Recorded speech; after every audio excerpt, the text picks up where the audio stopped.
Gergasi Merah terus mengganas. Rekod tanpa kalah Tan Chin Ho masih lagi belum digugat. Perlawanan yang sengit dan mendebarkan yang dapat kita saksikan. Perlawanan di antara Selangor dan juga Terengganu, di mana kemenangan buat Selangor dengan keputusan 3-1 di Stadium MBPJ. Jadi ini adalah berita yang cukup baik, bekalan yang cukup sempurna untuk Selangor bawa ke Gong Badak dalam masa beberapa hari lagi untuk perlawanan yang kedua. Apa yang menariknya ialah kesemua jaringan terhasil daripada sepakan sudut, daripada set piece. Nazab, kita mulakan dahulu dengan jaringan ini. Mungkin anda boleh nampak ada pattern yang tidak menjadi ataupun pattern yang menjadi untuk Selangor. Yes, sebenarnya set piece ini baik. Boleh dikatakan hantaran yang berkualiti yang dilakukan oleh Mohairi, dan saya ingin menyentuh tentang defending pasukan TFC. Agak lemah kerana tidak ada man-to-man marking. Itu yang berlaku menyebabkan pemain-pemain Selangor bijak mengambil peluang dan mereka menggunakan ketinggian Richmond untuk mendapatkan bola tersebut, seterusnya menjaringkan. Okey, kita nak tinjau pula jaringan daripada Helisen Kayuan yang juga merupakan jaringan kelima peribadi beliau dalam saingan TM Piala Malaysia. Lebih kurang yang sama, Kepa Sherman yang gagal mengawal pemain yang melakukan tandukan. Ya, jarang sekali kita dapat melihat gol daripada set piece ya. Tapi kali ini memang Selangor menggunakan sebaik mungkin sepakan penjuru yang mereka miliki, dan akhirnya sekali lagi Mohairi adalah pemain yang ditugaskan untuk mengambil sepakan penjuru ini. Memang agak sukar mana-mana penjaga gol kerana bola itu kita dapat lihat berkualiti, hantaran yang sempurna dan Kayuan bijak. Dia melepasi kawalan daripada Kepa Sherman dan dia berani. Itulah tugas seorang striker. Dia menghulurkan kepalanya daripada kealpaan pemain TFC yang gagal mengawal beliau, dan akhirnya gol yang sangat baik dijaringkan oleh Kayuan. Agak janggal cara TFC bertahan daripada corner. Hanya satu pemain saja di palang. Itu yang saya katakan, kenapa tidak ada dua pemain yang mengawal dua goal post. Hanya satu pemain saja. Saya rasa mungkin Nafuzi akan melihat semula bagaimana perlawanan ini dimainkan, dan ini juga kita dapat lihat bagaimana Syarul Nazim dia juga bijak melepasi kawalan dan berlari daripada arah belakang ke depan. Sekali lagi memuji, memang hantaran ini sebenarnya memang cukup sempurna, cukup bijak dan cukup berbahaya. Itu yang saya boleh katakan.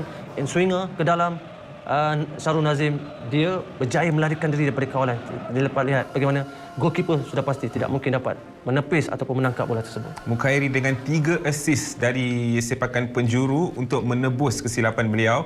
Mungkin sedikit anda boleh bercakap mengenai Mohairi, persembahan beliau pada malam ini. Di awalnya saya dapat lihat kurang stable. Dia tidak dapat game dia, tetapi setelah itu, selepas melakukan kesilapan, dia kembali dengan prestasinya. Dia berada dalam kedudukan yang baik, seterusnya ditugaskan untuk berada di sebelah kanan mengambil alih tugas NTR Ong.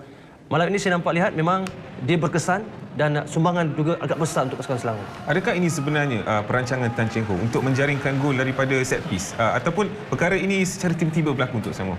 Ini sudah berlatih. Okay. Saya rasa set piece begini mereka telah gunakan dalam latihan, dan akhirnya mereka dapat menggunakan sebaik mungkin dalam game yang sebenar. Dia terbukti mereka menggunakan kelebihan pemain yang tinggi. Itu yang saya nampak kekuatan mereka. Tetapi hantaran itu sebenarnya, saya puji hantaran kerana itulah sebenarnya aset ataupun asas kepada jaringan itu berlaku. Untuk Helisen Kayuan, mungkin malam kita nak menyentuh sikit. Mungkin selain daripada jaringan yang dihasilkan, tidak banyak gerakan yang berbahaya yang mampu dilakukan. Ya, sudah pasti sebagai seorang striker dia dikawal, dan pemain lain harus mengambil peluang itu, membantu beliau. Sekurang-kurangnya ada pemain yang berlari ke arah depan. Memang ini sekali lagi kita dapat lihat set piece yang menarik. Itu adalah gol, tetapi kebijaksanaan goalkeeper, dan Kayuan mendapat peluang semula tetapi dia dikesan offside. Jelas memang dia ada sedikit ke depan untuk memudahkan penjaga garisan mengesan beliau dalam kedudukan offside. Ketika bola itu ditendang, dia berada di depan, dan apapun saya dapat lihat memang malam ini memang set piece untuk pasukan Selangor. Ya, saya nak menyentuh take down. Beliau dikeluarkan pada penghujung separuh masa yang kedua. Sangat-sangat efektif di bahagian sayap. Semangat beliau boleh dikatakan baik malam ini. Larian beliau dan juga bagaimana assist juga saya dapat lihat. Dia menyambung semula lariannya. Ini yang kita dapat lihat. Pemain ini walaupun bertubuh kecil, tetapi saya suka dengan sikap dan juga bagaimana disiplin beliau yang berada di atas padang.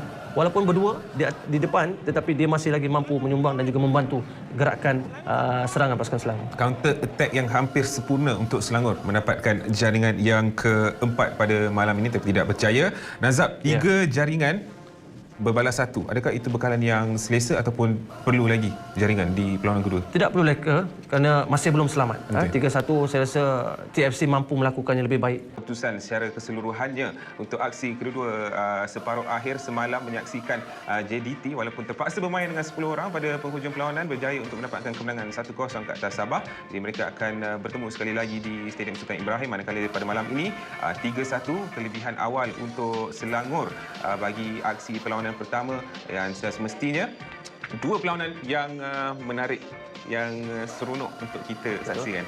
Ya, saya rasa masih terbuka. Kedua-dua venue masih terbuka untuk Sabah dan juga JDT, Selangor dan juga Terengganu. Nazab, nampaknya kita sudah sampai ke penghujung rancangan. Terima kasih kerana setia sudi bersama kita semua bagi aksi perlawanan ini. Juga terima kasih kepada anda semua. Kita dapat menyaksikan satu perlawanan yang cukup menarik dan semestinya kita tidak sabar untuk menyaksikan perlawanan seterusnya bagi saingan PM Piala Malaysia 2022. Sehingga kita bertemu lagi.